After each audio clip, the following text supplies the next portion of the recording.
नमस्कार दोस्तों, एक बार फिर से स्वागत है आपका हमारे YouTube चैनल जीएस बाय आकाश में। आज के इस क्लास में हम लोग इम्पॉर्टेंट स्टैटिक जीके जीएस के प्रश्नों को पढ़ने वाले हैं। ये सभी प्रश्न जीएस के हैं और ये सभी प्रश्न आपके आने वाले हर एग्जाम के लिए बहुत ही ज़्यादा इम्पॉर्टेंट है। आप किसी भी परीक्षा की तैयारी कर रहे हों तो ये आपके लिए ही क्लास है। इस क्लास में जीएस के जितने भी सब्जेक्ट होते हैं सभी से प्रश्न लिया गया है। इकोनॉमी, हिस्ट्री, पॉलिटी, ज्योग्राफी सभी से प्रश्न लिया गया है और इन प्रश्नों से संबंधित जितने भी बिंदु इम्पॉर्टेंट होंगे एग्जाम के लिए उन सभी बिंदुओं पे भी यहाँ पे चर्चा होगी और ये सभी प्रश्न एग्जाम में पूछे गए हैं। और अगर आप लगातार साथ में हमारे बने रहते हैं तो ये सभी प्रश्न आपको क्लास में याद भी हो जाएंगे, क्योंकि इसी क्लास में हम लोग इन सभी प्रश्नों को रिवीजन भी करते चलेंगे। तो हमारा सबसे पहला वाला प्रश्न है, ये है हमारा 44 नंबर का क्लास। अगर आप लोग इसे नहीं देखे होंगे तो 1 से लेकर 44 तक का जो भी क्लास है सब जीएस बाय आकाश यूट्यूब चैनल पे अपलोड है, आप लोग वहां पे जा करके देख लीजिए। आज के क्लास में हम लोग 45 नंबर के क्लास को करने वाले हैं। आज के क्लास में हम लोग 45 नंबर के क्लास को कंप्लीट करने वाले हैं। चलिए क्लास को शुरू करते हैं। तो पहले 45 नंबर का क्लास ये रहा हमारा। तो देखिए यहाँ पे पहला प्रश्न हमारा कह रहा है कि पहला प्रश्न है और ये पॉलिटी से है। जीएस के यहाँ पे सभी सब्जेक्ट का रिवीजन होगा। देखिए, आपातकाल के प्रवर्तन में रहने के लिए किस सदन का अनुमोदन 30 दिन के अंदर होना चाहिए। तो यहाँ पे देखिए इंपॉर्टेंट प्रश्न है और ये एग्जाम में पूछा गया प्रश्न है। तो यहाँ पे लोकसभा का अनुमोदन जो है 30 दिन के अंदर होना चाहिए। यहाँ पे इस प्रश्न का जवाब होगा। ठीक, ये आप लोग जान चुके होंगे। तो यहाँ पे प्रश्न थोड़ा सा लेवल अधिक रहेगा, क्योंकि एग्जाम अगर आपके एग्जाम में कठिन प्रश्न आए तो आप लोग आसानी से कर सकें। तो यहाँ पे देखिए, यहाँ पे अब हम लोग चर्चा करेंगे या तो आपातकाल के बारे में या तो लोकसभा के बारे में। तो यहाँ पे देखिए लोकसभा के बारे में हम लोग दूसरे प्रश्न में चर्चा, पहले आपातकाल को देख लेते हैं, क्योंकि आपातकाल में आए दिन एग्जाम में प्रश्न पूछे जाते हैं आपातकाल से। देखिए, बात करें आपातकाल की तो सबसे पहले ये पूछा जाता है ये किस भाग में है। तो ये भाग 18 में है। ठीक, ये आप लोग ध्यान रखेंगे। अब यहाँ पे क्या पूछेगा, अनुच्छेद किस अनुच्छेद में है आपात। तो ये आप लोग ध्यान रखेंगे 352 से लेकर के अनुच्छेद 360 तक जो है आपात की बात कही गई है। आपात उपबंध है 352 से लेकर के 360। अगर आपसे पूछे कि उसमें से 3 आपात मुख्य हैं, जिसमें से राष्ट्रीय आपात के बारे में ज्यादा एग्जाम में पूछा जाता है, राष्ट्रीय आपात के बारे में। तो राष्ट्रीय आपात अगर आपसे पूछे किस अनुच्छेद में है तो आप लोग बताएंगे अनुच्छेद नंबर 352 में है। किस अनुच्छेद में? 352 में। जब राष्ट्रपति आपात लगता है तो जितने भी अनुच्छेद होते हैं सभी को निलंबित कर दिया जाता है। हमारे संविधान के जितने भी अनुच्छेद होते हैं वो सभी क्या हो जाते हैं, निलंबित हो जाते हैं, सिवाय 2 अनुच्छेद को छोड़ करके। और यही बात एग्जाम में पूछा जाता है, सिवाय दो अनुच्छेद को छोड़ करके बाकी सभी अनुच्छेद निलंबित हो जाते हैं। तो आइए देखते हैं कौन कौन से अनुच्छेद हैं जो निलंबित नहीं होते हैं। तो अनुच्छेद 20 और 21 को छोड़ करके बाकी सभी अनुच्छेद जो हैं वो सभी निलंबित हो जाते हैं। कुल राष्ट्रीय आपात कितनी बार लगा है? कुल लगा है आपके 3 बार। कितनी बार लगा है? 3 बार। कब कब लगा है? तो पहली बार लगा था 1962 में जो भारत और चीन युद्ध हो रहा था। फिर दूसरी बार लगा 1971 में जो भारत पाकिस्तान युद्ध हो रहा था। और तीसरी बार आपकी इंदिरा गांधी जी लगाई थी 1975 में। ठीक, तो ये सभी बातें आप लोग ध्यान रखेंगे। चलिए इसका रिवीजन कर लेते हैं। तो देखिए, राष्ट्रीय आपात के बारे में एक और बात आप लोग ध्यान रखेंगे, इसको लगाने के लिए घोषणा कौन करता है। ये भी एग्जाम में बहुत पूछा गया है कि राष्ट्रीय आपात लगाता कौन है। तो यहाँ पे राष्ट्रपति जी लगाते हैं। कौन लगाते हैं? राष्ट्रपति जी लगाते हैं। तो ये सभी बातें यहाँ पे जितनी लिखी गई है आप सभी जान ही रहे हैं कि आपके एग्जाम के लिए सभी पॉइंट इंपॉर्टेंट है और सभी एग्जामों में पूछे गए पॉइंट हैं। तो देखिए, पहला प्रश्न हम लोग रिवीजन करते हैं कि आपातकाल के प्रवर्तन में रहने के लिए किस सदन का अनुमोदन 30 दिन के अंदर होना चाहिए। तो देखिए, लोकसभा का अनुमोदन, इस सवाल का जवाब है 30 दिन के अंदर होना चाहिए। इसके बाद हम लोग क्या किए हैं, राष्ट्रीय आपात के बारे में चर्चा की है। तो राष्ट्रीय आपात किस अनुच्छेद, राष्ट्रीय आपात नहीं, आपात उपबंध के बारे में चर्चा की है। यहाँ पे आपात उपबंध भी मिल सकता है तो देखिए भाग 18 में आपात उपबंध है, अनुच्छेद 352 से लेकर के 360 है। इसमें से राष्ट्रीय आपात, राष्ट्रपति शासन और वित्तीय आपात इंपॉर्टेंट है, और 352 में राष्ट्रीय आपात है जिसकी घोषणा राष्ट्रपति जी करते हैं। और बात करते हैं इसके दौरान सभी अनुच्छेद निलंबित हो जाते हैं, बाकी 2 अनुच्छेद को छोड़ करके, एक 20 और एक 21 को। और कुल आज तक हमारे भारत में राष्ट्रीय आपात 3 बार लगा है, और एक तो 1962 में लगा था, एक 1971 में, और एक बार 1975 में लगा था।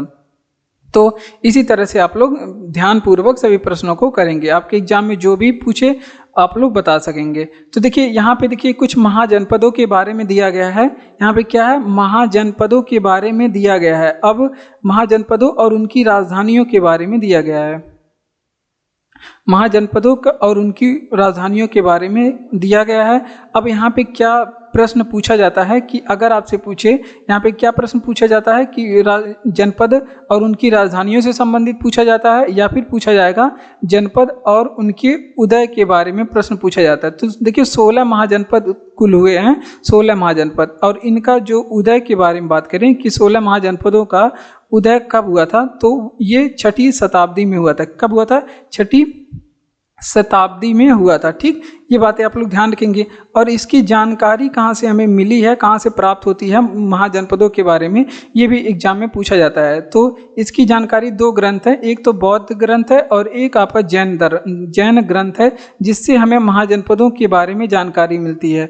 तो अगर किस जैन ग्रंथ से पूछे महाजनपदों के बारे में जानकारी मिलती है, तो आप लोग बताएंगे कौन से ग्रंथ हैं जैन ग्रंथ। भगवती सूत्र से महाजनपदों के बारे में जानकारी मिलती है। अगर आपसे पूछे कि किस बौद्ध ग्रंथ से महाजनपदों के बारे में जानकारी मिलती है, तो ये आप लोग ध्यान रखेंगे, अंगुत्तर निकाय से महाजनपदों के बारे में जानकारी मिलती है। तो ये दोनों प्रश्न इंपॉर्टेंट है, ये भी एग्जाम में पूछा जाता है। तो देखिए यहाँ पे राजधानी और उनके जो है महाजनपदों के बारे में दिया गया है, और यहाँ पे मिलाना है। देखिए अंग की जो राजधानी होती थी वो चंपा होती थी, तो यहाँ पे आप लोग सीधे प्यार से चंपा से मिला देंगे। अब काशी की राजधानी वाराणसी होती थी, तो यहाँ पे वाराणसी से मिला देंगे। कौशल की राजधानी क्या है, तो कौशल की राजधानी जो आपकी होती थी श्रावस्ती, तो यहाँ पे श्रावस्ती को मिलाएंगे। यहाँ पे तीर थोड़ा सा तिरछा हो गया था, श्रावस्ती से मिलाएंगे। और वत्स की राजधानी क्या थी, कौशाम्बी, यहाँ पे कौशाम्बी से मिलान कर देंगे। तो इस तरह से आप मिलाएंगे, तो एग्जाम में इसी तरह से मिलाने के लिए आता है। आइए चलिए रिवीजन करते हैं। देखिए मिलान करें तो महाजनपदों के बारे में दिया गया था, उनकी राजधानियों के बारे में। तो 16 महाजनपद कुल हुए हैं, उनका उदय 6ठी शताब्दी में हुआ। एक तो पॉइंट ये आप लोग याद रखेंगे, एक तो इनकी जानकारी कहाँ से होती है, तो जानकारी एक आपके जैन ग्रंथ जो है भगवती सूत्र से होती है, और एक आपके बौद्ध ग्रंथ जो है अंगुत्तर निकाय से इनकी हमें जानकारी प्राप्त होती है। अगला प्रश्न है जो कि बायो से है। बायो से प्रश्न है, कह रहा है कि माँ के गर्भ के भ्रूण को पोषण तो कहाँ से मिलता है, तो ये यहाँ पे इसका जवाब लिखेंगे। माँ के गर्भ में भ्रूण को जो पोषण है, ये एक नली होती है जिसे बोलते हैं प्लेसेंटा, इसके द्वारा मिलती है। कहाँ, किसके द्वारा? प्लेसेंटा के द्वारा मिलती है, और इसे हिंदी में अपरा भी बोलते हैं, अपरा। तो अब यहाँ पे भ्रूण के बारे में और माँ के गर्भ के बारे में थोड़ी सी बातें कर लेते हैं। अगर यहाँ पे भ्रूण के स्तर के बारे में एग्जाम में पूछा जाता है कि भ्रूण के कितने स्तर होते हैं, तो देखिए भ्रूण के 3 स्तर होते हैं। एक आप लोग ध्यान रखेंगे एंडोडर्म होता है, एक आपका एक्टोडर्म होता है, एंडोडर्म, एक्टोडर्म, और एक आपका मीसोडर्म। ये भ्रूण के 3 लेयर होते हैं, ये आप लोग ध्यान रखेंगे, और ये एग्जाम में पूछा जाता है। अब यहाँ पे एक और बात ध्यान रखेंगे, अगर आपसे पूछे कि गर्भाधान का समय, मतलब गर्भधारण कुल कितने माह का होता है, गर्भाधान का समय अगर आपसे पूछे कि कितने दिन का होता है, तो आप लोग ऑप्शन में 280 मिले तो 280 लगाएंगे, क्योंकि 280 दिन माना गया है। आप लोग 9 माह जानते हैं, तो 9 × 30 कर देंगे, तो यहाँ पे 270 आ जाएगा, जबकि ऑप्शन में ऑप्शन क्या सही करता है, 280 सही करता है। तो ये बात आप लोग ध्यान रखेंगे। आइए चलिए इसका रिविजन करते हैं कि माँ के गर्भ में भ्रूण को पोषण, तो ये प्लेसेंटा एक नली होती है, उसके द्वारा दिया जाता है, जिसे हिंदी में अपरा भी बोलते हैं। उसके बाद भ्रूण के स्तर के बारे में हमने आपको बताया कि 3 स्तर होते हैं, एक तो एंडोडर्म, एक एक्टोडर्म और एक मीसोडर्म। और गर्भाधान का समय कुल 280 दिन होता है, इसे भी आप लोग ध्यान रखेंगे। अगर आपको क्लास अच्छा लग रहा हो तो क्लास को आप लोग लाइक कर सकते हैं, वीडियो को अपने दोस्तों तक शेयर भी कर सकते हैं। और बढ़ते हैं हम लोग अपने अगले प्रश्न की ओर। और अगर आपको इसका पीडीएफ चाहिए तो पीडीएफ चैनल का लिंक जो है डिस्क्रिप्शन में दिया गया है, आप लोग को वहां पे पीडीएफ मिलेगा। बढ़ते हैं अपने अगले प्रश्न की ओर। अगला प्रश्न है इसी तरह से पॉलिटी से है। आप लोग देख सकते हैं कि सभी जितने भी सब्जेक्ट होते हैं जीएस का, सभी से यहाँ पे प्रश्न मिल रहा है कि संविधान सभा के सदस्यों द्वारा संविधान पर हस्ताक्षर किया गया। तो देखिए संविधान सभा के सदस्यों द्वारा हस्ताक्षर कब किया गया, तो ये किया गया 24 जनवरी 1950 को। कब किया गया? 24 जनवरी 1950 को किया गया।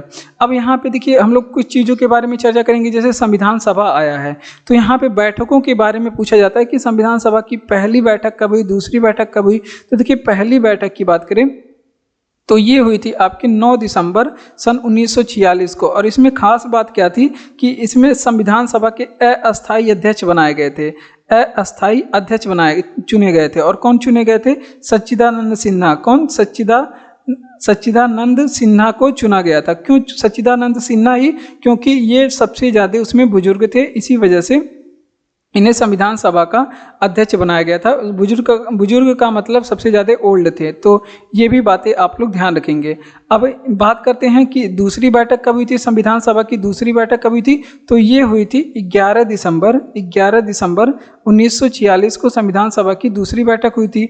अब इसमें खास बात क्या था, इसमें संविधान सभा के अस्थायी अध्यक्ष बनाए गए थे। कौन? डॉक्टर राजेंद्र प्रसाद। क्यों डॉक्टर राजेंद्र प्रसाद? क्योंकि ये सबसे ज़्यादा वहाँ पे जानकार थे उस समय, तो ये बनाए गए थे इसके अध्यक्ष। ठीक, अगर आपसे पूछे कि संविधान बनने में समय कितना दिन लगा था तो आप लोग बताएंगे कि 2 वर्ष 11 माह और 18 दिन का टोटल समय लगा था। 2 वर्ष 11 माह और 18 दिन का टोटल संविधान बनाने में समय लगा था। यहाँ पे जितने भी प्रश्न लिखे गए हैं सभी एग्जाम में पूछे गए हैं और पूछे जाने की बहुत ज़्यादा संभावनाएं यहाँ से रहती हैं। देखिए संविधान सभा के सदस्यों द्वारा संविधान पर हस्ताक्षर कब किया गया, तो ये 24 जनवरी 1950 को किया गया। संविधान की सभा के बारे में थोड़ी सी बातें करेंगे। पहली बैठक हुई थी 9 दिसंबर 1946। इसमें अस्थायी अध्यक्ष सच्चिदानंद सिन्हा, कई बार एग्जाम में पूछा गया है, इंपॉर्टेंट है। और दूसरी बैठक हुई थी 11 दिसंबर 1946। इसमें अस्थायी अध्यक्ष बनाए गए थे डॉक्टर राजेंद्र प्रसाद। हजारों बार पूछा गया है। और समय लगा था संविधान को बनने में 2 वर्ष 11 माह 18 दिन का समय लगा था। और भी बातें बहुत सारी यहाँ से पूछी जाती हैं, उसके बारे में चर्चा हम लोग अपने अगले प्रश्न में करेंगे। अगला है हमारा कि पंचायतों की वित्तीय स्थिति की सिफारिश की जाती है। तो ये भी देखिए इंपॉर्टेंट है और पॉलिटी से प्रश्न है कि पंचायतों की वित्तीय स्थिति की सिफारिश ये की जाती है राज्यपाल से। किसे की जाती है? राज्यपाल से। तो ये इंपॉर्टेंट है, आप लोग इसे ध्यान रखेंगे। किसे की जाती है? राज्यपाल से। अभी राज्यपाल के बारे में हम लोग पढ़ेंगे। पहले आप लोग बताएंगे कि राज्य वित्त आयोग किस अनुच्छेद में है। राज्य वित्त आयोग इसे किस अनुच्छेद में रखा गया है? प्रश्न थोड़ा बढ़िया है और थोड़ा लेवल का है। तो देखिए अब राज्यपाल के बारे में थोड़ी सी चर्चा कर लेते हैं। अगर आपसे पूछे कि मुख्यमंत्री की नियुक्ति कौन करता है, अगर आपसे पूछे कि मुख्यमंत्री की नियुक्ति कौन करता है, तो ये करते हैं आपके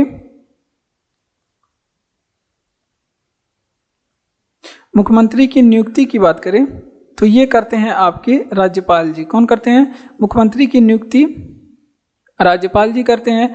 अगर राज्यपाल के बारे में बात करें कि राज्यपाल का पद किस अनुच्छेद में है, तो राज्यपाल का अनुच्छेद पद है 153 में। कितने में है राज्यपाल का पद? 153 अनुच्छेद नंबर में है।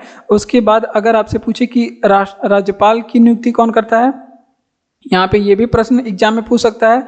राज्यपाल की नियुक्ति अगर आपसे पूछे कि कौन करता है, तो आप लोग बताएंगे कि राज्यपाल की नियुक्ति जो है हमारे राष्ट्रपति साहब करते हैं। कौन करते हैं? राष्ट्रपति साहब करते हैं राज्यपाल की नियुक्ति। उसके अलावा अगर आपसे पूछे किस अनुच्छेद के तहत करते हैं, तो अनुच्छेद नंबर 155 के द्वारा राष्ट्रपति जो है राज्यपाल की नियुक्ति करते हैं। अगर आपसे पूछे कि राज्यपाल का शपथ किस अनुच्छेद में है, राज्यपाल का शपथ किस अनुच्छेद में है, तो आप लोग बताएंगे 159 में। राज्यपाल का शपथ 159 अनुच्छेद नंबर में है। ठीक, तो इतनी बातें आप लोग ध्यान रखेंगे कि पंचायतों की वित्तीय स्थिति की सिफारिश की जाती है, तो ये की जाती है राज्यपाल से। अब राज्य वित्त आयोग कितने में है? अनुच्छेद नंबर 243 आई में है। कितने? अनुच्छेद नंबर 243 आई आप लोग ध्यान रखेंगे। और राज्यपाल के पद एक अनुच्छेद नंबर 153 के द्वारा है। और मुख्यमंत्री की नियुक्ति कौन करता है? आपके राज्यपाल महोदय करते हैं। और राज्यपाल की नियुक्ति कौन करता है? तो ये आपके राष्ट्रपति जी करते हैं अनुच्छेद 155 के द्वारा। और राज्यपाल का शपथ किस में है? अनुच्छेद नंबर 159 में है। अगला प्रश्न है कि सबसे पुराना युग कौन सा है? तो सबसे पुराना युग है हेडियन युग। कौन सा युग है? हेडियन युग है। और हेडियन युग में क्या हुआ था? तो ये आप लोग ध्यान रखेंगे कि हेडियन युग जब चल रहा था तब इस समय पृथ्वी पर क्या होता था? उल्का पिंड गिरते थे। क्या होता था? उल्का पिंड गिरते थे उस समय हेडियन युग, और ये सबसे पुराना युग है। ये सबसे पुराना युग है। अगर आपसे पूछे कि जीवन का निर्माण किस युग में हुआ, अगर आपसे पूछे कि जीवन का निर्माण किस युग में हुआ था, तो ये आप लोग ध्यान रखेंगे कि जब जीवन का निर्माण हुआ था उस युग को आर्कियन युग कहते हैं। क्या कहते हैं? आर्कियन युग कहते हैं। ये भी बातें आप लोग ध्यान रखेंगे।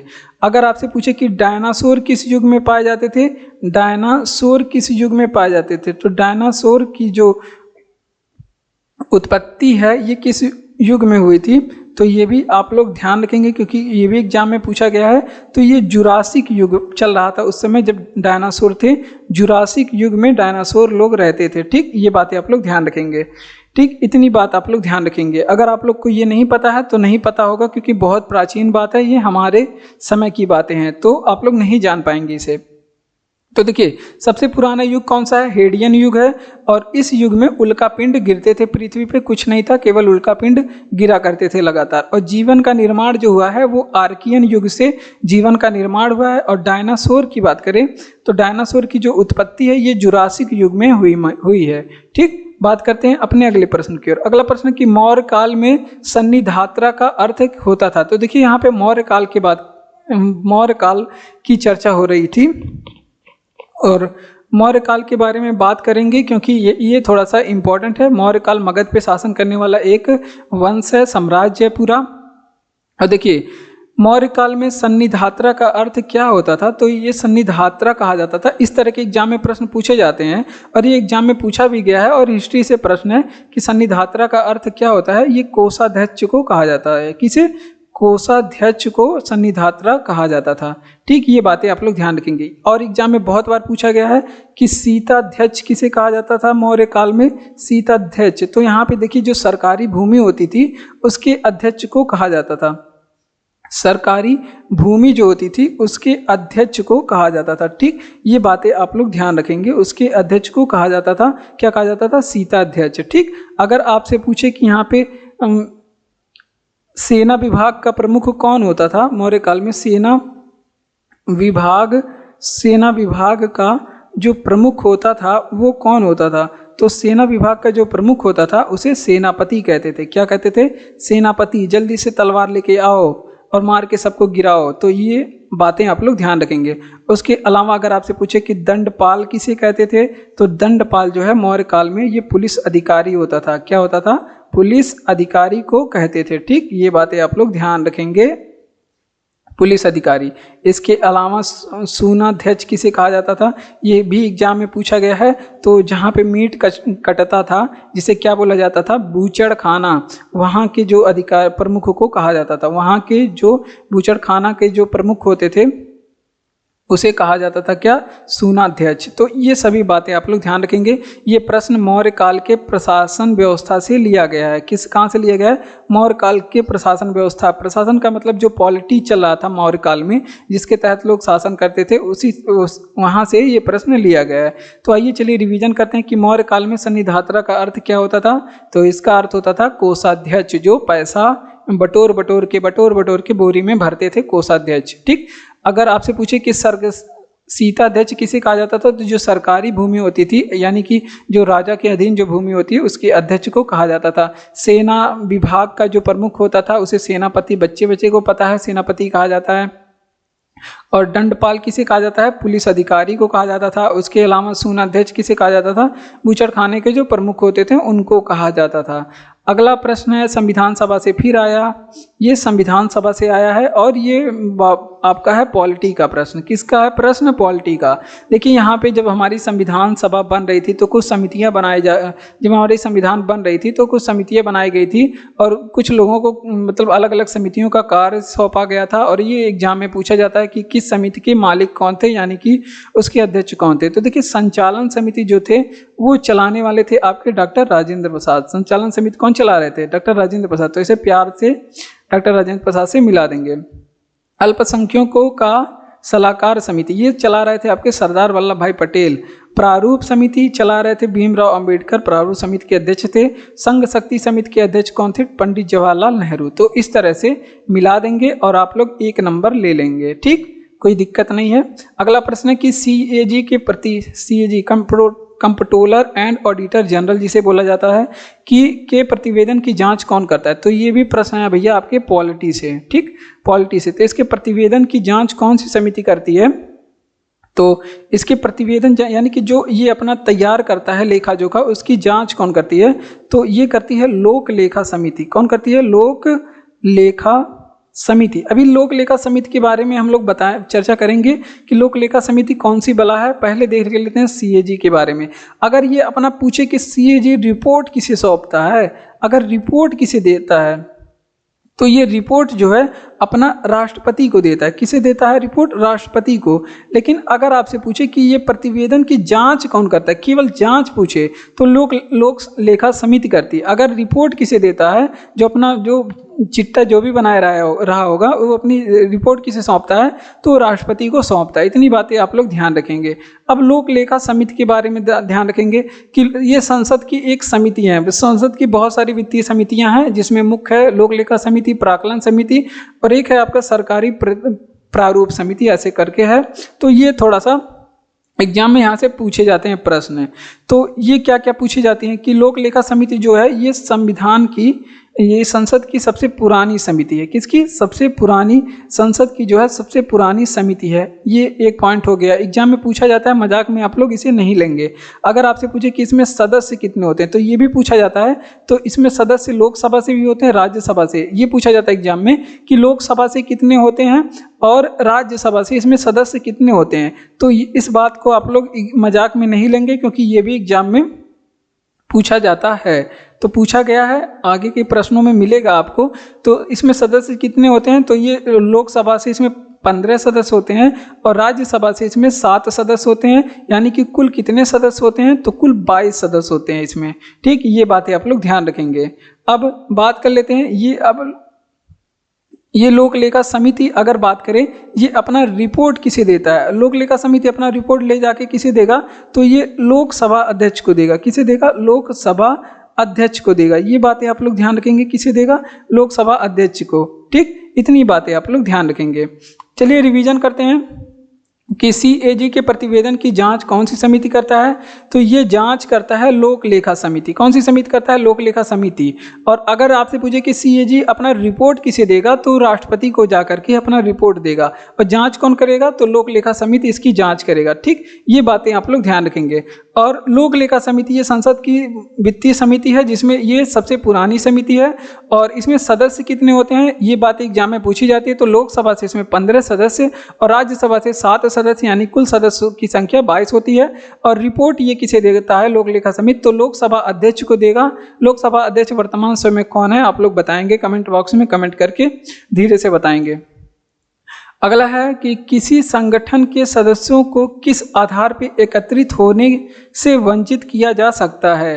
तो देखिए ये किया जाता है राष्ट्र की एकता एवं संप्रभुता के आधार पे। राष्ट्र की एकता एवं संप्रभुता के आधार पे किसी संगठन के सदस्यों को एक स्थान पे एकत्रित होने से वंचित किया जा सकता है। आइए चलिए देख लेते हैं। कुछ हमारे पास मौलिक अधिकार दिए गए हैं जिसके तहत हम सभी लोगों को रहना है, जिसके तहत हम सभी लोग रहते हैं। तो देखिए अनुच्छेद 19 में हमारे पास कुल पहले 7 प्रकार की स्वतंत्रता थी। अनुच्छेद 19 में, आइए अनुच्छेद 19 में पूछते हैं, चलते हैं। और अनुच्छेद जो है आपका 19 बहुत ही ज़्यादा इंपॉर्टेंट है, यहाँ से एग्जाम में प्रश्न पूछे जाते हैं, बहुत ज़्यादा इंपॉर्टेंट है, ठीक। तो देखिए अनुच्छेद 19 के ए में अगर आपसे पूछे क्या है अनुच्छेद 19 के ए में, तो इसमें आप लोग बोलने की स्वतंत्रता है, या फिर मीडिया भी इसी में आता है, बोलने की स्वतंत्रता। तो इसमें है हमें बोलने की स्वतंत्रता, बोलने की आज़ादी दी गई है। और अनुच्छेद 19 के बी में है कि हम कहीं भी स्वतंत्रता पूर्वक सभा कर सकते हैं, ये स्वतंत्रता।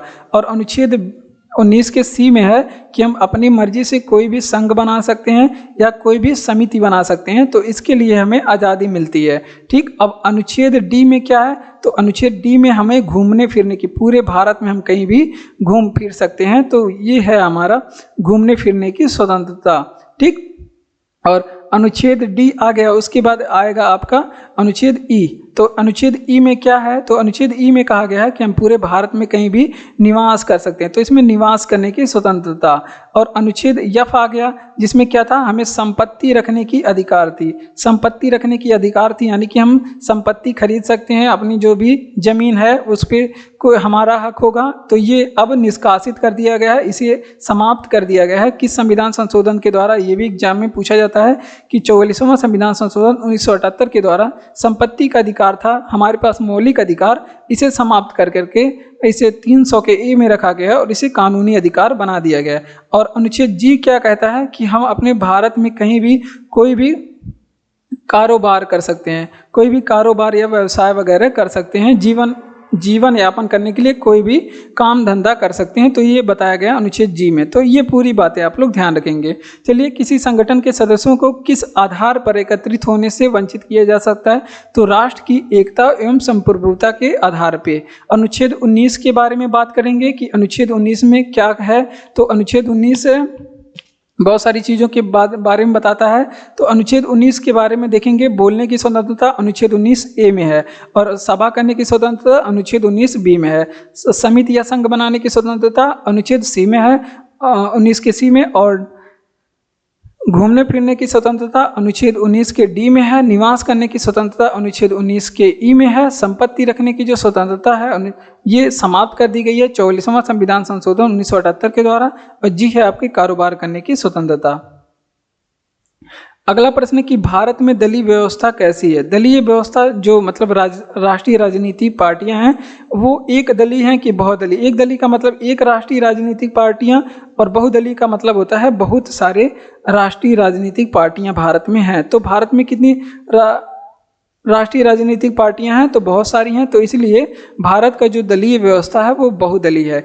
और इसी तरह से और भी देशों का पूछा जाता है, जैसे अमेरिका का पूछा जाएगा, अमेरिका का दलीय व्यवस्था कैसा है, तो ये आप लोग अगर नहीं भी पूछा जाता है तो ये आप लोग ध्यान रखेंगे, वहाँ पे दो दलीय व्यवस्था है। कैसी, दो दल है, यानी कि दो राजनीतिक पार्टियां हैं। चीन में कैसी है, तो चीन में जो राजनीतिक पार्टियां हैं वो कैसी है, एक दलीय है, केवल एक राजनीतिक पार्टियां वहाँ पे आपको मिलेगी। ठीक, ये बातें आप लोग ध्यान रखेंगे। उसके बाद इतनी बातें आप लोग ध्यान रखेंगे। तो देखिए, इसका रिवीजन कर लेते हैं कि भारत में दलीय व्यवस्था कैसी है, तो बहुदलीय है, यानी कि बहुत सारी राष्ट्रीय राजनीतिक पार्टियां हैं। और चीन कैसी है, एक दलीय है। और इसी तरह से अमेरिका, ये जो बड़े बड़े देश हैं उनके बारे में थोड़ी सी बातें हम लोग को ध्यान रखनी चाहिए। अमेरिका दो दलीय है, इसमें दो राष्ट्रीय राजनीतिक पार्टियां हैं।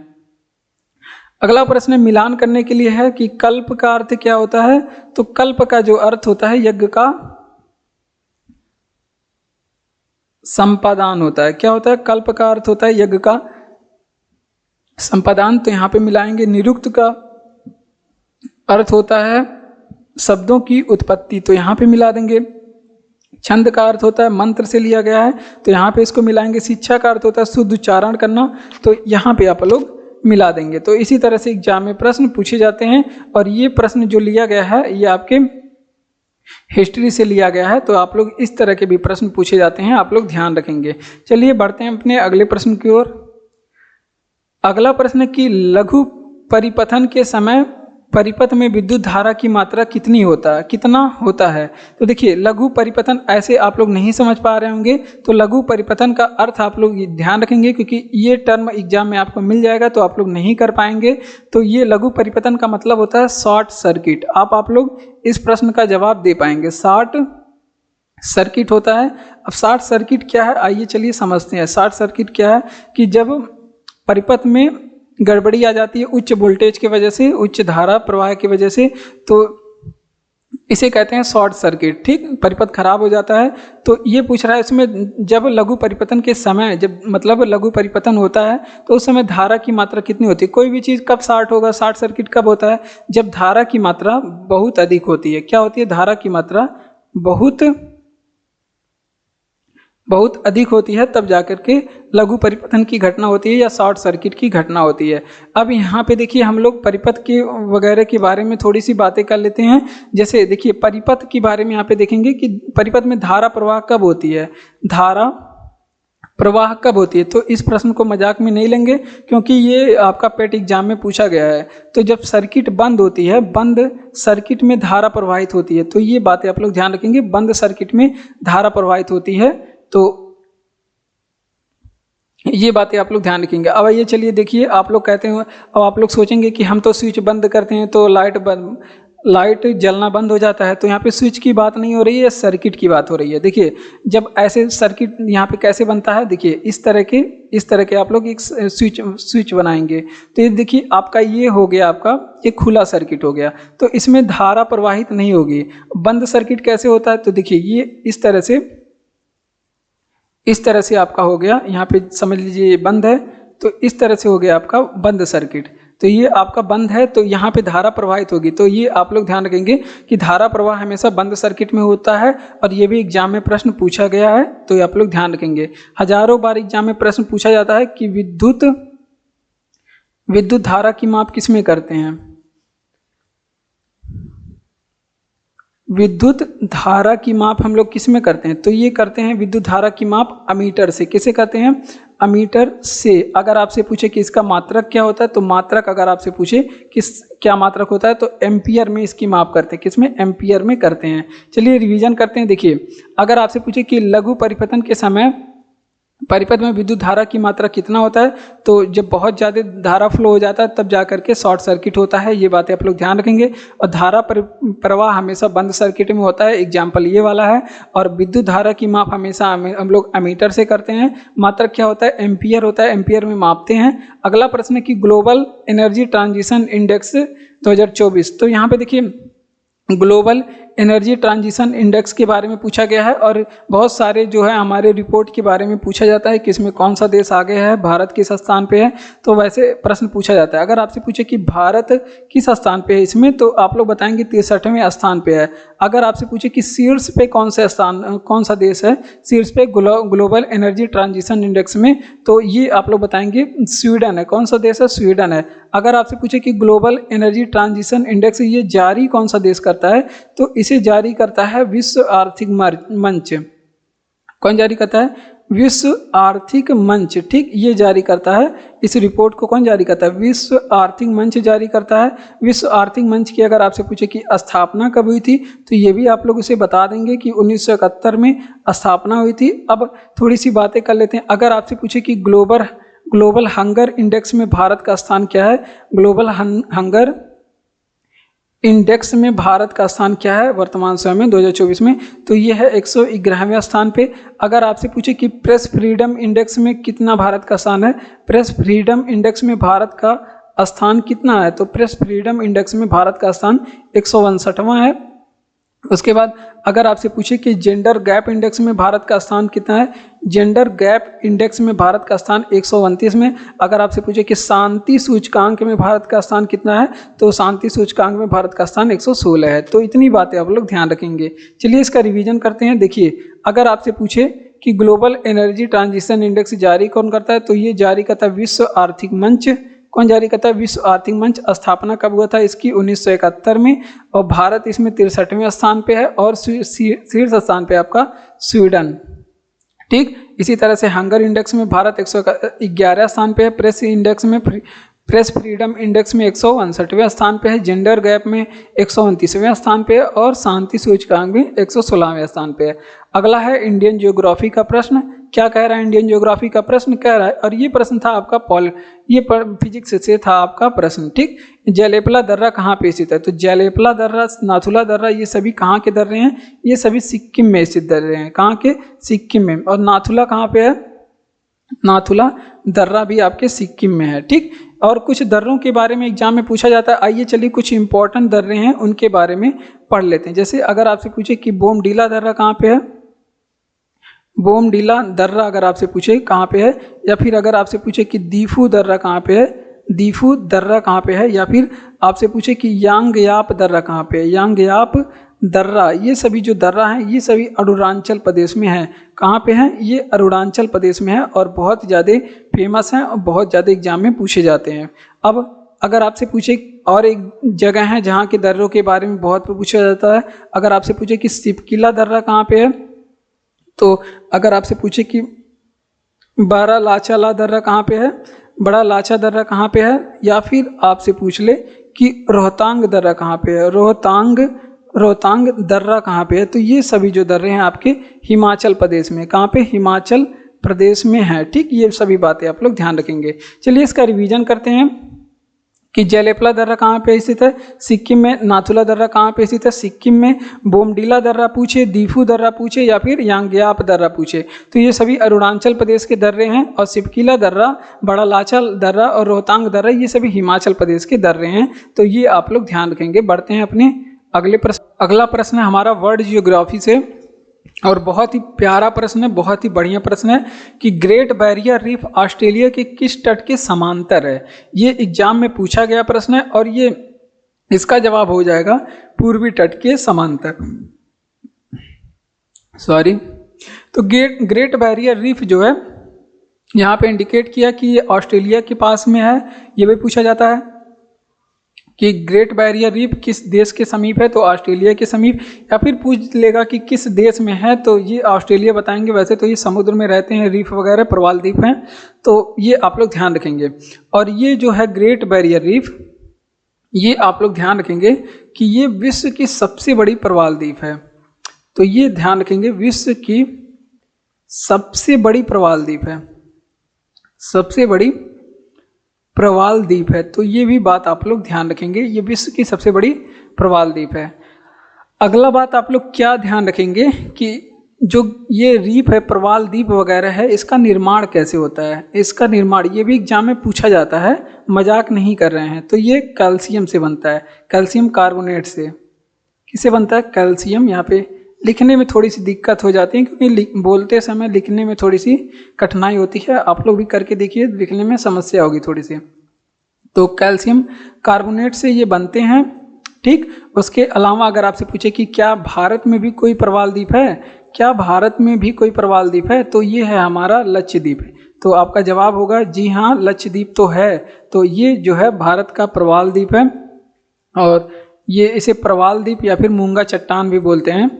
तो ये आप लोग ध्यान रखेंगे, यहाँ पे लिख लीजिए, नहीं तो आप लोग भूल जाएंगे। प्रवाल द्वीप या फिर इसे मूंगा चट्टान भी बोलते हैं, मूंगा चट्टान ऐसे करके भी बोलते हैं, ये आप लोग ध्यान रखेंगे। और अगर आपसे पूछे कि ये ऑस्ट्रेलिया में हम लोग घुसे थे, तो ये एक बात और ध्यान रखेंगे कि अगर आपसे पूछे कि ग्रेट डिवाइडिंग रेंज कहाँ पे है, ग्रेट डिवाइडिंग रेंज कहाँ पे है, तो ग्रेट डिवाइडिंग रेंज की बात करें तो ये भी आपके ऑस्ट्रेलिया में है। ग्रेट डिवाइडिंग रेंज कहाँ पे है, ऑस्ट्रेलिया में है। ठीक, डाउन्स घास का मैदान कहाँ पे है, ऑस्ट्रेलिया में है। तो ये सभी बातें आप लोग ध्यान रखेंगे, छोटी छोटी बातें हैं। आप लगातार एग्जाम में, लगातार क्लास में बने रहेंगे तो आपको सब बातें पता हो जाएगी। ग्रेट बैरियर रीफ ऑस्ट्रेलिया के किस तट के समांतर है, तो पूर्वी तट के समांतर है। इनका निर्माण जो होता है कैल्शियम कार्बोनेट से होता है और विश्व की सबसे बड़ी प्रवाल द्वीप है ग्रेट बैरियर रीफ। क्या भारत में भी कोई प्रवाल द्वीप है, तो जी हाँ, लक्षद्वीप जो है हमारा केंद्र शासित प्रदेश है, हमारा भारत का यूटी है और सबसे छोटा। और इस यहाँ पे मूंगा चट्टान के बने हुए ग्रेट यहाँ पे लक्षद्वीप है। ठीक, और ग्रेट डिवाइडिंग रेंज ये कहाँ पे है, तो ये ऑस्ट्रेलिया में है। तापीय ऊर्जा संयंत्रों को सुमेलित करें, तो यहाँ पे देखिए, यहाँ पे छूट गया है, तापीय ऊर्जा संयंत्रों को सुमेलित करना, यहाँ पे भरना छूट गया है। तो इस प्रश्न को होल्ड कर देते हैं। अगला प्रश्न है, उद्देशिका में समाजवादी एवं धर्मनिरपेक्ष शब्द जोड़े गए। पॉलिटी से है और इम्पोर्टेंट प्रश्न है। उद्देशिका प्रस्तावना से संबंधित इम्पोर्टेंट चीज है, यहाँ से प्रश्न पूछे जाते हैं। तो प्रस्तावना में ये कब जोड़े गए, तो इसके लिए किया गया था आपका 42वां संविधान संशोधन, जो कि 1976 में हुआ था। और ये प्रस्तावना में एकमात्र बार एकमात्र बार संशोधन हुआ था, एकमात्र बार संशोधन, इसके बाद कभी प्रस्तावना में संशोधन नहीं हुए। तो ये भी आप लोग ध्यान रखेंगे, एकमात्र बार संशोधन हुआ था। अब बात कर लेते हैं कि प्रस्तावना कहाँ गया। ये है प्रस्तावना, तो यहाँ से क्या पूछा जाता है, दो बातें। देखिए, एक तो ये पूछा जाता है कि प्रस्तावना लिया कहाँ से गया है, तो ये आप लोग बताएंगे कि प्रस्तावना जो है हमारे संविधान में ये अमेरिका से लिया गया। कहाँ से, अमेरिका से। अगर आपसे पूछे कि प्रस्तावना की भाषा कहाँ से लिया गया है, तो ये आप लोग बताएंगे कि ये ऑस्ट्रेलिया के संविधान से लिया गया है। किस देश के संविधान से, ऑस्ट्रेलिया के संविधान से लिया गया है। तो ये बातें आप लोग ध्यान रखेंगे। अगर आपसे पूछे कि प्रस्तावना में देश का नाम क्या मिलता है, हमारे जो देश है भारत, देश का नाम क्या मिलता है, तो ये आप लोग कमेंट बॉक्स में कमेंट करके बताएंगे। चलिए आप लोग इसका रिवीजन करेंगे। उद्देशिका में प्रस्तावना उद्देशिका में समाजवादी एवं धर्मनिरपेक्ष शब्द जोड़े गए हैं। तो ये जोड़ा गया है 42वां संविधान संशोधन 1976 के द्वारा। और प्रस्तावना में एकमात्र संविधान संशोधन हुआ है, वो है आपका 42वां संविधान संशोधन। प्रस्तावना लिया कहाँ से गया है, तो अमेरिका से। और प्रस्तावना की भाषा पूछी कहाँ से लिया गया है, तो ऑस्ट्रेलिया से। प्रस्तावना कितने देश का नाम मिलता है, तो ये आप लोग, प्रस्तावना में देश का अपने नाम क्या मिलता है, तो आप लोग कमेंट करके बताएंगे। अगला प्रश्न है कि चार्टर एक्ट ने बंगाल के गवर्नर जनरल, किस चार्टर एक्ट ने बंगाल के गवर्नर जनरल को भारत का गवर्नर जनरल बना दिया, तो आया था भैया 1833 का चार्टर एक्ट। इसके तहत जो है भारत के गवर्नर जनरल को, बंगाल के गवर्नर जनरल को भारत का गवर्नर जनरल बना दिया गया। और भारत का, अगर आपसे पूछे कि पहला गवर्नर जनरल कौन था, तो वो आपके बने थे विलियम बेंटिंग जी। और ये बात भी एग्जाम में हजारों बार पूछा गया है, ये बात भी एग्जाम में कई दफ़ा पूछा गया है। तो विलियम बेंटिंग, दफ़ा का मतलब होता है बार, ठीक। और इसके तहत कुछ और भी अन्य कार्य भी किए गए। आप लोग ये नहीं जानेंगे कि बस यही बातें की गई थी, अन्य कार्य यहाँ पे भारतीय प्रशासन का केंद्रीकरण किया गया था। तो ये बातें आप लोग ध्यान रखेंगे। इसमें भारतीय प्रशासन का केंद्रीकरण किया गया था, ये एक बात हो गई। एक बात ये आप लोग ध्यान रखेंगे कि उच्च शिक्षा के लिए भारत में 1 लाख रुपए प्रति वर्ष दिया जाने लगा। उच्च शिक्षा के लिए 1 लाख रुपए जो है, 1 लाख रुपए ये प्रति वर्ष भारत में दिया जाने लगा उच्च शिक्षा के विकास के लिए। अगला, अगर आपसे पूछे कि भारत में अंतिम चार्टर एक्ट कौन था, भारत का अंतिम चार्टर एक्ट कौन था, तो ये बातें आप लोग ध्यान रखेंगे। 1853 में जो आया था, ये भारत का अंतिम चार्टर एक्ट था, ठीक। ये बातें आप लोग ध्यान रखेंगे। चलिए रिवीजन करते हैं कि किस चार्टर एक्ट ने बंगाल के गवर्नर जनरल को भारत का गवर्नर जनरल बना दिया। तो ये 1833 का चार्टर एक्ट था। इसके द्वारा बंगाल के गवर्नर जनरल को भारत का गवर्नर जनरल बना दिया गया। और भारत का पहला जो गवर्नर जनरल था वो विलियम बेंटिंग जी थे, विलियम बेंटिंग। और यहाँ पे कुछ अन्य कार्य किए गए हैं कि भारतीय प्रशासन का केंद्रीकरण किया गया, उच्च शिक्षा के लिए 1 लाख रुपए प्रति वर्ष खर्च किया गया। और भारत में जो अंतिम चार्टर एक्ट था वो 1853 में आया था, इसके बाद चार्टर एक्ट नहीं आया। अगला प्रश्न है कि कौन से रंग का प्रकीर्णन न्यूनतम होता है, तो ये आ गए भैया पॉलिटी से नहीं है, ये फिजिक्स से प्रश्न है। इसके पहले वाला जो प्रश्न है ये पॉलिटी से है। कि कौन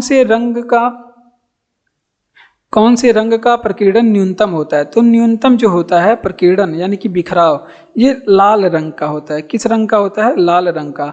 अगर आपसे पूछे यहीं पे सर्वाधिक प्रकीर्णन बता दीजिए भैया किस रंग का होता है सर्वाधिक, तो वो होता है आपके बैगनी रंग का। आप लोग जब बचपन में पढ़ रहे थे, स्कूल में जाते थे, तभी ये सभी चीज़ें सिखाया गया है, जिसे हमको दोबारा से बताना पड़ रहा है आपके लापरवाही की वजह से। अगर आपसे पूछे कि सर्वाधिक जो है, सर्वाधिक तरंग दैर्ध्य किस प्रकाश का होता है, सर्वाधिक तरंग दैर्ध्य किस प्रकाश का होता है, तो सर्वाधिक जो तरंग दैर्ध्य होता है वो लाल रंग का होता है। किस रंग का, लाल रंग का। अगर आपसे पूछे कि यहीं पे न्यूनतम तरंग दैर्ध्य किस रंग का होता है, तो ये होता है बैगनी रंग का। किस रंग का, बैगनी रंग का जो तरंग दैर्ध्य की बात करें वो सबसे कम होता है। अगर आपसे पूछे कि सर्वाधिक जो है, अगर आपसे पूछे कि सर्वाधिक आवृत्ति किस तरंग की होती है, तो सर्वाधिक जो आवृत्ति होगा तभी तो तरंग दैर्ध्य कम होगा बैगनी रंग की। किस रंग की होगा? बैगनी रंग का जो आवृत्ति है सबसे ज़्यादा कम होता है। अगर आपसे पूछे कि सबसे न्यूनतम आवृत्ति किस रंग का होता है, न्यूनतम आवृत्ति ये किस रंग का होता है, तो ये सबसे न्यूनतम आवृत्ति जो है वो लाल रंग का होता है। तो ये सभी बातें आप लोग ध्यान रखेंगे। चलिए रिवीजन करते हैं कि कौन से रंग का प्रकीर्णन न्यूनतम होता है। तो प्रकीर्णन की बात करें, न्यूनतम जो है लाल रंग का होता है और सर्वाधिक प्रकीर्णन बिखराव बैगनी रंग का। तरंग दैर्ध्य यानी कि सबसे ज्यादा होता है लाल रंग का और न्यूनतम तरंग दैर्ध्य बैगनी रंग का। सर्वाधिक आवृत्ति होती है बैगनी रंग की और न्यूनतम आवृत्ति होती है लाल रंग की। तो ये बातें आप लोग ध्यान रखेंगे। अगला प्रश्न क्या हो गया? साइंस से आ गया, साइंस एंड टेक्नोलॉजी से। कह रहा है कि नाग का हेलीकॉप्टर से लॉन्च होने वाला संस्करण क्या है? संस्करण मतलब वर्जन। तो देखिए यहाँ पे ये साइंस एंड टेक्नोलॉजी से प्रश्न है कि नाग का हेलीकॉप्टर से लॉन्च होने वाला संस्करण क्या है। बहुत ही पुराना प्रश्न है लेकिन एग्जाम में अभी भी पूछा जाता है। तो ये है हेलिना। इसका नाम क्या है? हेलिना। हेलिना क्या है? एंटी टैंक गाइडेड मिसाइल है हेलिना। और जिसका हेलिना का बात करें, अगर आपसे पूछे कि इसका परीक्षण कहाँ से किया गया तो आप लोग बताएंगे इसका परीक्षण उड़ीसा से किया था। उड़ीसा से किसने किया था? तो डीआरडीओ ने इसका परीक्षण किया था उड़ीसा से। ठीक, और ये किस पद्धति पे काम करता है? तो ये पद्धति भी अगर आपसे पूछे कि इसकी पद्धति क्या है, यहाँ पे पद्धति गलत लिखा गया है लेकिन आप लोग उस पर ध्यान नहीं देंगे। आप लोग मेन चीज पे ध्यान देंगे जिससे आपको मतलब है। फायर एंड फॉरगेट पद्धति पे ये काम करता है। किस पद्धति पे? फायर एंड फॉरगेट पद्धति से। और अगर यहीं पूछ ले आपसे कि डीआरडीओ के भैया अध्यक्ष बता दीजिए, स्थापना वगैरह तो आप लोग को याद है, अध्यक्ष बताइए। तो इसके अध्यक्ष है समीर कामत। कौन है? समीर कामत इसके अध्यक्ष हैं डीआरडीओ के। तो ये पूरी बातें आप लोग ध्यान रखेंगे। देखिए नाग का हेलीकॉप्टर से लॉन्च होने वाला संस्करण कौन है? तो उसका नाम है हेलिना। क्या है? हेलिना। परीक्षण इसका किया गया उड़ीसा से और डीआरडीओ के द्वारा किया गया, जिसके अध्यक्ष कौन? समीर कामत। और इसकी पद्धति क्या है, किस सिद्धांत पे काम करता है? तो फायर एंड फॉरगेट, यानी कि मारो और भूल जाओ। ठीक, फायर एंड फॉरगेट पद्धति पे काम करता है, यानी कि एक बार मार देगा फिर ये एक बार चला दिया जाएगा, लॉन्च दिया जाएगा तो फिर ये दौड़ा के मारेगा तब फिर छोड़ेगा। जब तक तोड़ेगा नहीं तब तक ये छोड़ने वाला है नहीं। अगला प्रश्न है कि सकल घरेलू ज्ञान उत्पाद की खोजकर्ता कौन है? तो यहाँ पे देखिए आप लोग सकल घरेलू उत्पाद के बारे में आप लोग जानते थे, जिसको जीडीपी कहा जाता था। लेकिन आप लोग से क्या पूछ रहा है? सकल घरेलू ज्ञान उत्पाद। तो इसकी खोजकर्ता जो है इनका नाम है अम्बर्टो सुल्पासो। क्या नाम है? अम्बर्टो सुल्पासो इनका नाम है। ठीक, ये बातें आप लोग ध्यान रखेंगे। अब यहाँ पे वित्तीय वर्ष के बारे में ये चलिए चर्चा कर लेते हैं। एक वित्तीय वर्ष में कितने फाइनेंशियल ईयर के बारे में कभी कभी एग्जाम में पूछा जाता है कि कब से कब तक होता है। तो ये चलता है 1 अप्रैल से लेकर के 1 अप्रैल से, वित्तीय वर्ष 1 अप्रैल से लेकर 31 मार्च तक चलता है। ठीक, अब जीडीपी यहाँ पे लिख ही दिए हैं तो आप लोग इसका फुल फॉर्म बता दीजिए। तो इसका फुल फॉर्म होता है सकल घरेलू उत्पाद। इसका फुल फॉर्म क्या होता है? सकल घरेलू उत्पाद। जीडीपी का फुल फॉर्म है, गलत लिखा गया, उत्पाद। ठीक, जीडीपी का फुल फॉर्म है। अगर यहीं से एक प्रश्न और एनएनपी का पूछ ले क्या होता है? तो नेट नेशनल प्रोडक्ट होता है, जिसको हिंदी में बोलते हैं निवल राष्ट्रीय उत्पाद। क्या बोलते हैं? निवल राष्ट्रीय उत्पाद। ठीक, तो ये सभी बातें आप लोग ध्यान रखेंगे क्योंकि एग्जाम में एनएनपी फुल फॉर्म पूछा गया है, जीडीपी का दोनों का पूछा गया है। तो देखिए जीडीपी के बारे में सकल घरेलू उत्पाद, एनएनपी का होता है निवल राष्ट्रीय उत्पाद। ठीक, अब सकल घरेलू ज्ञान उत्पाद के बारे में हमारे प्रश्न में बात किया है, तो इसकी खोज किया है अम्बर्टो सुल्पासो ने किया है। ठीक, अम्बर्टो सुल्पासो कौन है? आप लोग गूगल पे खोजिएगा और हमें भी कमेंट करके बताइएगा। अब एक वित्तीय वर्ष में क्या टाइमिंग होता है? तो 1 अप्रैल से लेकर के 31 मार्च तक एक वित्तीय वर्ष होता है, इसे भी आप लोग ध्यान रखेंगे। अगला प्रश्न है पानीपत की लड़ाई से। तो पानीपत का तीसरा वाला युद्ध पूछ रहा है, जो कि हुआ था कब? ये हुआ था 1761 में पानीपत का तीसरा वाला हुआ था 1761 में, और पहला वाला कब हुआ था? अगर आपसे पूछे कि पानीपत का पहला वाला युद्ध कब हुआ था तो ये हुआ था 1526 में, और अगर आपसे पूछे कि पानीपत का दूसरा वाला युद्ध कब हुआ था तो ये हुआ था 1556 में। ठीक, कब हुआ था? 1556 में। तो तीसरा वाले में क्या हुआ था, कौन कौन लोग भिड़े थे? तो इसमें भिड़े थे अहमद शाह अब्दाली, जो कि एक अफगान शासक था, अहमद शाह अब्दाली, और एक तरफ था आपका, कहाँ गलत हो रहा है, अब्दाली, यहाँ पे सही से लिख दे नहीं तो, एक तरफ था आपका अहमद शाह अब्दाली और दूसरी तरफ थी आपकी मराठा की सेना। यहाँ पे वर्सेस लगाएंगे, मराठा की सेना, मराठा थी। ठीक, और जिसमें से अहमद शाह अब्दाली की तरफ से नेतृत्व कौन कर रहा था? तो एक तरफ थी अहमद शाह अब्दाली जिसका अफगान था, अफगान। ये पूछा जाता है एग्जाम में किसके किसके बीच में हुआ था, तो ये आप लोग बताएंगे अफगान जिसका नेतृत्व किया कर रहा था अफगान अहमद शाह अब्दाली, और वर्सेस मराठा साम्राज्य से युद्ध हुआ था जिसका नेतृत्व कर रहा था सदाशिव राव भाऊ। कौन कर रहा था? सदाशिव राव भाऊ कर रहा था। तो ये भी एग्जाम में पूछा जाता है कि इसका नेतृत्व कौन कौन लोग कर रहे थे, सभी का नहीं, और बाकी पहले दूसरे वाले का पूछा जाता है कि कौन कौन लोग लड़े थे, और बाकी ये तीसरे वाले का पूछा जाता है, इसमें नेतृत्व के बारे में पूछा जाता है कि कौन कौन लोग नेतृत्व किए थे। तो ये बातें आप लोग ध्यान रखेंगे। तो आइए इसका रिवीजन करते हैं कि पानीपत की तृतीय युद्ध किसके बीच में लड़ा गया था? तो ये अहमद शाह अफगान के बीच में, अफगान और मराठा के बीच में, जिसमें मराठा का नेतृत्व सदाशिव राव भाऊ किया था और अफगान का जो नेतृत्व है अहमद शाह अब्दाली ने किया था। तो ये छोटी सी बात थी जिसे आप लोग ध्यान रखेंगे। और अगला प्रश्न इंडियन ज्योग्राफी का है क्या? हाँ, इंडियन ज्योग्राफी का है, और ये हिस्ट्री से आपका प्रश्न था, हिस्ट्री से था।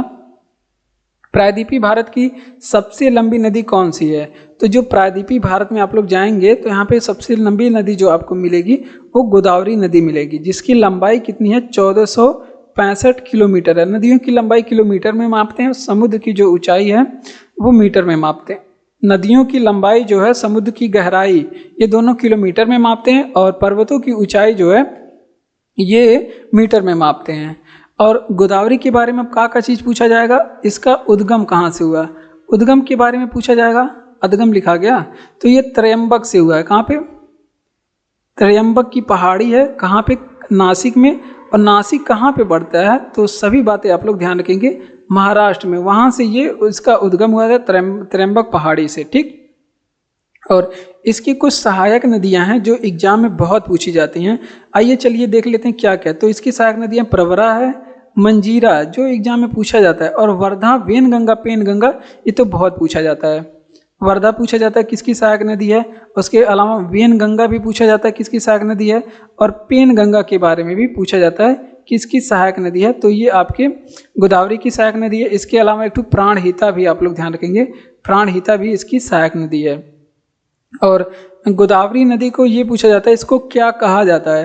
तो इसे दक्षिण की गंगा बोला जाता है। क्या बोला जाता है? दक्षिण की गंगा बोला जाता है। और एक नाम और है इसकी, इसको दक्षिणी गंगा, वृद्ध गंगा भी बोला जाता है, वृद्ध गंगा बोला जाता है। और दक्षिणी गंगा पूछे तो कावेरी नदी को बोला जाता है। तो ये थोड़ी सी अंतर है जिसे आप लोग ध्यान रखेंगे।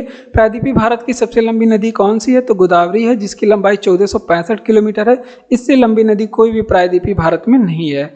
इसे कहा जाता है गोदावरी को दक्षिण की गंगा, एग्जाम में पूछा गया है। वृद्ध गंगा एग्जाम में पूछा गया है। उद्गम कहाँ से होता है? त्रयंबक, नासिक, महाराष्ट्र से, एग्जाम में पूछा गया है। सहायक नदियाँ प्रवरा, मंजीरा, वर्धा, वेनगंगा, पेनगंगा, प्राणहिता। ऐसे पूछा जाता है कि वेनगंगा किसकी सहायक नदी है, इस तरह से। और ये सभी प्रश्न एग्जाम में पूछे गए हैं।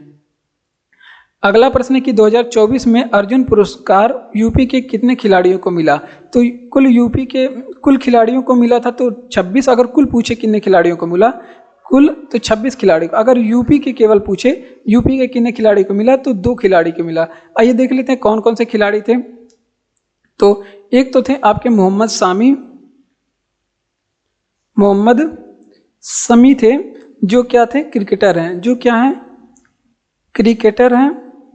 और दूसरी आपकी मिला था पारुल पारुल चौधरी को, जो कि क्या है, ये एक एथलीट हैं। क्या है, ये एक एथलीट हैं। तो ये आप लोग ध्यान रखेंगे। 2024 में जो अर्जुन पुरस्कार है यूपी के कितने खिलाड़ियों को मिला है। ठीक, आपका कोई भी एग्जाम आने वाला हो तो उसके लिए इम्पॉर्टेंट है। अगर आपसे पूछे कि ये अर्जुन पुरस्कार की शुरुआत कब से हुई थी, तो ये आप लोग ध्यान रखेंगे, इसकी शुरुआत 1961 से हुई थी। ये भी एग्जाम में हमारे पूछा जाता है कि इसमें इनाम कितना दिया था, इनामी राशि कितनी है, या फिर पुरस्कार राशि के बारे में पूछा जाता है कितनी है। तो इसकी जो पुरस्कार राशि है वो 15 लाख रुपए है, आप लोग ध्यान रखेंगे। इसी तरह अगर आपसे पूछे कि द्रोणाचार्य पुरस्कार किसे दिया जाता है, द्रोणाचार्य पुरस्कार किसे दिया जाता है, तो ये दिया जाता है जो आपके खेल के गुरु होते हैं, जिसे खेल के कोच कहा जाता है, खेल के कोच को दिया जाता है। ठीक, ये बातें आप लोग ध्यान रखेंगे। चलिए रिवीजन कर लेते हैं। खेल से संबंधित प्रश्न था, ये प्रश्न किससे था, खेल से संबंधित ये सभी प्रश्न एग्जाम में पूछे जाते हैं। और पॉलिटी का क्या बोलते हैं, करंट अफेयर का प्रश्न है कि 2024 में अर्जुन पुरस्कार यूपी के कितने खिलाड़ियों को मिला। तो यूपी के 2 खिलाड़ियों को मिला है, लेकिन कुल कितने खिलाड़ियों को मिला, तो 26 खिलाड़ियों को। और मोहम्मद सामी ये यूपी के क्रिकेटर हैं, इनको मिला है। और पारुल चौधरी ये भी एथलीट हैं, जिनका संबंध कहाँ से है, उत्तर प्रदेश से है, इनको मिला है। और इनकी जो है अर्जुन पुरस्कार की शुरुआत कब हुई थी, 1961 में। इनाम इनमें मतलब पुरस्कार राशि 15 लाख रुपए की दी जाती है। द्रोणाचार्य पुरस्कार ये खेल के कोच को दिया जाता है। ये भी बातें आप लोग ध्यान रखेंगे। निमाड़ी किसकी एक नस्ल है, तो देखिए अब गाय की नस्लों के बारे में पूछा जाता है एग्जाम में, भैंस के नस्लों के बारे में पूछा जाता है, मुर्गी के नस्लों के बारे में पूछ लेता है, बकरी के नस्लों के बारे में पूछ लेता है। तो हम लोग को यहाँ पे थोड़ी सी जो ज़्यादा पूछे जाने वाली चीज़ें हैं उनको हम लोग कवर करेंगे। देखिए निमाड़ी जो नस्ल है ये गाय की है, किसकी है, गाय की। और ये कैसी है, गाय मवेशी गाय है, इसकी ये नस्ल है। ठीक, मवेशी गाय की नस्ल है। और ये पूछे कि निमाड़ी जो गाय है ये कहाँ किस राज्य में पाया जाता है, ये भी प्रश्न पूछा जाता है। और ये प्रश्न पूछा जाता है और ये जियोग्राफी का प्रश्न होता है। बेसिकली ये जियोग्राफी का प्रश्न होता है। ये मध्य प्रदेश में पाया जाता है। कहाँ पे पाया जाता है, मध्य प्रदेश में पाया जाता है। ठीक, अब कुछ अन्य नस्लें, जैसे अगर आपसे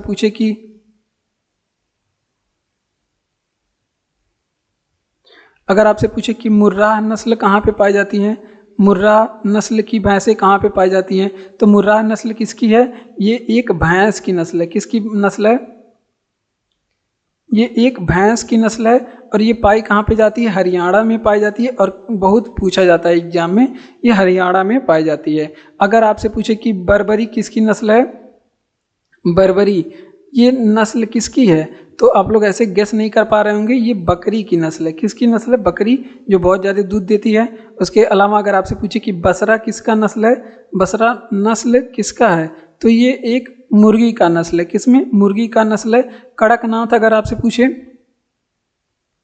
कड़कनाथ, तो कड़कनाथ मुर्गा होता है, तो वो जो मध्य प्रदेश के साइड में पाया जाता है। ये बातें आप लोग ध्यान रखेंगे। मध्य प्रदेश में कुछ और नस्ल की भैंसें पाई जाती है, जैसे अगर आपसे पूछे कि साहिवाल, साहिवाल किसकी नस्ल है, तो वो गाय की नस्ल है। साहिवाल गाय की नस्ल है। तो मध्य प्रदेश को मिटा दीजिए, क्योंकि ये सभी नस्ल किसकी है, गाय का नस्ल है और बहुत सारी जगहों पे पाई जाती है। साहिवाल पूछ ले तो गाय की नस्ल है। और अगर आपसे पूछे कि थार पारकर किसकी नस्ल है, थार पारकर, तो ये सभी किसकी नस्लें हैं, तो ये सभी गाय की नस्ल है। ठीक, इतनी बातें आप लोग ध्यान रखेंगे। चलिए रिवीजन करते हैं कि निमाड़ी किसकी एक नस्ल है, तो गाय की नस्ल है। ये मवेशी गाय को कहा जाता है। ठीक, मवेशी गाय होती हैं। और पाया कहाँ पे जाते हैं, निमाड़ी जो मध्य प्रदेश में पाया जाता है। मुर्राह की बात करें, ये एक भैंस की नस्ल है जो हरियाणा में पाया जाता है। बर्बरी जो है बकरी की नस्ल है। बसरा जो है मुर्गी की नस्ल है। और साहिवाल ये भी आपके गाय की नस्ल है। थारपारकर ये भी गाय की नस्ल है, जिसे आप लोग ध्यान रखेंगे। मुरलेन राष्ट्रीय पार्क किस राज्य में स्थित है, तो मुरलेन की बात करें या फिर दम्फा की बात करें, दम्फा नेशनल पार्क, तो ये कहाँ पे है, ये दोनों मिजोरम में है। कहाँ पे, मिजोरम में। आइए, आप लोग पार्क तो बहुत सारे पढ़े होंगे, लेकिन यहाँ पे हम लोग उन पार्कों के बारे में चर्चा करेंगे जो बहुत ज़्यादा इम्पोर्टेंट है और बहुत कम आप लोग जानते होंगे। पलावी नेशनल पार्क कहाँ पे है, और या फिर आपसे पूछ ले कि केबुल लामजाओ नेशनल पार्क कहाँ पे है, केबुल लामजाओ एग्जाम में बहुत पूछा जाता है, केबुल लामजाओ नेशनल पार्क। अब हम किस किस एग्जाम में बताएं कि इसमें एग्जाम में पूछा गया है, तो आप लोग ये से ध्यान रखेंगे, बहुत ज़्यादा एग्जाम में पूछा जाता है, बहुत ज़्यादा इंपॉर्टेंट है। तो ये मणिपुर में पाया जाता है। अगर आपसे पूछे कि कंचनजंगा कहाँ पे पाया जाता है, कंचनजंगा नेशनल पार्क कहाँ पे पाया जाता है, तो ये पाया जाता है सिक्किम में। कहाँ पे? सिक्किम में पाया जाने वाला नेशनल पार्क है। अगर आपसे पूछे कि यहीं पे राजाजी नेशनल पार्क कहाँ पे पाया जाता है, ये एग्जाम में पूछा जाता है, राजाजी। और भी यहाँ पे नेशनल पार्क है, जैसे फूलों की घाटी भी नेशनल पार्क, ये उत्तराखंड में है। ये आप लोग ध्यान रखेंगे, जो ज़्यादा इंपॉर्टेंट है और जो आपको नहीं पता है उन चीज़ों को हम लोग पढ़ रहे हैं। अगर आपसे पूछे कि शिवपुरी नेशनल पार्क कहाँ पे पाया जाता है, शिवपुरी नेशनल पार्क, तो ये मध्य प्रदेश में पाया जाता है। बहुत सारे नेशनल पार्क हैं मध्य प्रदेश में, जो इम्पोर्टेंट है वो ज़्यादा और जो ज़्यादा पूछे जाते हैं। जैसे शिवपुरी आप लोग को नहीं पता होगा, शिवपुरी नेशनल पार्क, तो ये मध्य प्रदेश में है। काजीरंगा वगैरह असम में है, रायमोना, ये सभी बहुत सारे लोगों को पता है। जब बच्चे घुसते हैं कंपटीशन परीक्षा की तैयारी करने, तभी उन सब लोग को बता दिया जाता है कि मुरलेन राष्ट्रीय पार्क किस राज्य में है, तो ये दम्फा राष्ट्रीय नेशनल पार्क किस राज्य में है, तो मिजोरम। पलावी राष्ट्रीय पार्क किस राज्य में है, तो ये है मणिपुर में। केबुल लामजाओ नेशनल पार्क मणिपुर में। कंचनजंगा नेशनल पार्क जो है सिक्किम में। और राजाजी नेशनल पार्क कहाँ पे? उत्तराखंड में है।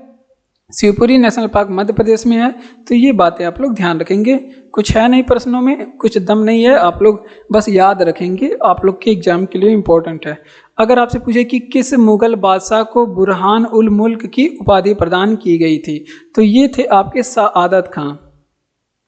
सआदत खां को बुरहान उल मुल्क की उपाधि प्रदान की गई थी। ठीक, और ये सआदत खां कौन थे? ये अवध के संस्थापक थे।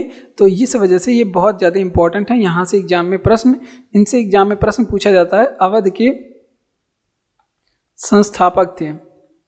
और क्या क्या प्रश्न पूछा जाता है? ये अवध के संस्थापक और अवध के जो है ये पहले नवाब थे। अवध के ये पहले नवाब भी बने थे और अवध की स्थापना इन्होंने 1722 में किया था। कब किया था? 1722 में। अब यहीं पे अवध के बारे में हम लोग थोड़ी सी चीज़ें देखेंगे अवध के बारे में। तो देखिए, अवध का अगर आपसे पूछे कि विलय आगे चल करके ब्रिटिश साम्राज्य में हो गया था। कहाँ पे इसका विलय हो गया था? ब्रिटिश साम्राज्य में हो गया था। और इसको विलय किसने किया था? तो ये भी बात कर लेते हैं कि डलहौजी ने हड़प नीति लाई थी, उसके तहत इसको ब्रिटिश साम्राज्य में मिला लिया गया था। किसने मिलाया था? डलहौजी ने। और कौन सा आरोप लगाया था, ये भी एग्जाम में पूछा जाता है कि किस राज्य पे कुशासन का आरोप लगा करके डलहौजी ने ब्रिटिश साम्राज्य में विलय कर लिया था। और कब किया था विलय? तो ये भी बात आप लोग ध्यान रखेंगे, 1856 में। ठीक, चलिए रिवीजन करते हैं कि किस मुगल बादशाह को बुरहान उल मुल्क की उपाधि दी गई। इंपॉर्टेंट है क्योंकि ये सआदत खां की बात है। और सआदत खां कौन थे? अवध के संस्थापक थे और अवध के पहले नवाब थे। तो भैया जाहिर सी बात है, जो स्थापना करेगा वही नवाब बनेगा पहला। तो 1722 में ये वहाँ के नवाब थे और स्थापना किए थे। और अवध के बारे में कुशासन का आरोप लगा करके ब्रिटिश साम्राज्य में से डलहौजी ने मिला लिया था 1856 में। एक ही लाइन में सब खत्म। अगला प्रश्न कि लोकसभा के अध्यक्ष और उपाध्यक्ष का उल्लेख। तो इस प्रश्न में हम लोग चर्चा करेंगे लोकसभा के बारे में, क्योंकि पहला जो प्रश्न था लोकसभा से संबंधित था, लेकिन उसे हम लोग छोड़े थे। वहाँ पे हम लोग राष्ट्रीय आपात के बारे में चर्चा किए थे। तो यहाँ पे हम लोग पा गए हैं लोकसभा को, और यहाँ पे लोकसभा के बारे में चर्चा करेंगे। अध्यक्ष और उपाध्यक्ष का उल्लेख जो है अनुच्छेद नंबर 93 में मिलता है। और यहाँ पे लोकसभा को पकड़ लीजिए। लोकसभा वर्तमान समय किस नंबर की लोकसभा चल रही है? 18वीं। तो वहाँ पे लिख दीजिए। अब लोकसभा के वर्तमान समय में अध्यक्ष कौन है ये बता दीजिए। तो इसके अध्यक्ष ओम बिरला। कौन है इसके अध्यक्ष? ओम बिरला इसके अध्यक्ष हैं वर्तमान समय में। और इनकी जो सीट है वो कोटा बूंदी से है। कहाँ पे? कोटा बूंदी से ये जीते हुए हैं। और कोटो नहीं, कोटा भैया, इसको मिटा देते हैं, हटो। कोटा में इनकी सीट है। और बात कर लेते हैं थोड़ा सा। और हराया किसे था? इन्होंने किसे हराया था? 18 में भी फिर से ये चुनाव जीते हैं और किसे हराया था, तो ये भी बात आप लोग ध्यान रखेंगे, के सुरेश को हराया था। किसे? के सुरेश को। और लोकसभा में वर्तमान समय आप लोग बताएंगे कि इसके महासचिव कौन है। लोकसभा में वर्तमान समय महासचिव कौन है, तो इसके वर्तमान समय लोकसभा के महासचिव जो है उत्पल कुमार है। कौन है? उत्पल कुमार है। इंपॉर्टेंट प्रश्न है, ये भी आप लोग ध्यान रखेंगे, करंट से संबंधित है। अगर वहीं पे अगर आपसे पूछे कि राज्यसभा के सभापति कौन है, वर्तमान समय में राज्यसभा के सभापति कौन है, तो राज्यसभा के सभापति होते हैं हमारे राष्ट्रपति। जो राष्ट्रपति रहे, उपराष्ट्रपति होते हैं, जो उपराष्ट्रपति होगा वही राज्यसभा के सभापति होगा। तो वर्तमान समय में उपराष्ट्रपति कौन है? जगदीप धनखड़ जी हैं। तो ये हैं हमारे राज्यसभा के सभापति। तो इसका रिवीजन करेंगे। देखिए, लोकसभा के अध्यक्ष और उपाध्यक्ष का उल्लेख किसमें है, तो अनुच्छेद नंबर 93 में है। और लोकसभा वर्तमान समय 18वीं चल रही है, जिसके अध्यक्ष कौन बने हैं? हाल ही में ओम बिरला जी बने हैं और ये कोटा बूंदी से सांसद हैं। और हराया किसे है, तो ये के सुरेश को हराया है। महासचिव कौन है? उत्पल कुमार हैं, लोकसभा के महासचिव वर्तमान समय। और राज्यसभा के सभापति कौन है? जगदीप धनखड़ जी हैं। अगला प्रश्न है जो कि फिजिक्स से है, और ये दोनों प्रश्न जो है, नहीं ये तो हिस्ट्री से था, मध्यकालीन इतिहास से, मेडुअल हिस्ट्री से था। और ये जो है ये पॉलिटी से था। और ये जो प्रश्न है हमारा फिजिक्स से है। किससे? फिजिक्स से। देखिए, एक माध्यम से दूसरे माध्यम में प्रवेश करने, प्रकाश प्रवेश माध्यम में प्रवेश, क्या यार यहाँ पे लिखो, एक माध्यम से दूसरे माध्यम में प्रकाश को प्रवेश करने की घटना क्या कहलाती है, तो ये कहलाती है अपवर्तन।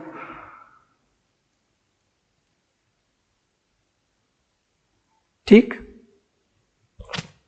ये आप लोग ध्यान रखेंगे। अगला प्रश्न, प्रकाश का वापस लौटना क्या कहलाता है, तो प्रकाश का जो वापस लौटना है ये परावर्तन कहलाता है। उसी माध्यम में प्रकाश पुनः वापस लौट जाती है, तो इस घटना को कहते हैं प्रकाश का परावर्तन। ठीक, ये बातें आप लोग ध्यान रखेंगे। अगला प्रश्न है, अगर आप प्रकाश किनारे से मुड़ जा रहा है, अगर आपसे पूछे कि प्रकाश का किनारे से मुड़ना क्या, इस घटना को क्या कहते हैं, तो प्रकाश का किनारे से मुड़ना, इस घटना को बोलते हैं विवर्तन। क्या बोलते हैं? विवर्तन। अगर आपसे पूछे कि प्रकाश का बिखराव यानी कि फैलना क्या कहलाता है, प्रकाश का फैलना, इस घटना को क्या कहते हैं, तो इसको कहते हैं प्रकीर्णन। क्या कहते हैं? प्रकीर्णन, जिसके बारे में अभी हमने एक प्रश्न कर चुके हैं। ठीक, तो इतनी बातें आप लोग ध्यान रखेंगे। तो एक माध्यम से दूसरे माध्यम में प्रकाश प्रवेश करने की घटना अपवर्तन। जब माध्यम चेंज होता है तो इसे अपवर्तन कहते हैं। अगर प्रकाश उसी माध्यम में आता है वो वापस लौट जाता है तो इसको कहते हैं परावर्तन। अगर प्रकाश किनारे से मुड़ जाता है तो इस घटना को कहते हैं विवर्तन। अगर प्रकाश फैल रहा है, बिखराव हो रहा है, तो इस घटना को कहेंगे प्रकीर्णन। तो धन्यवाद, आप लोग अपना ख्याल रखिएगा और पढ़ते रहिए, और आप लोग मिलते हैं अगले वीडियो में। तब तक के लिए जय हिंद, धन्यवाद। आप लोग खुश रहें, पढ़ते रहें, मौज में रहें। धन्यवाद।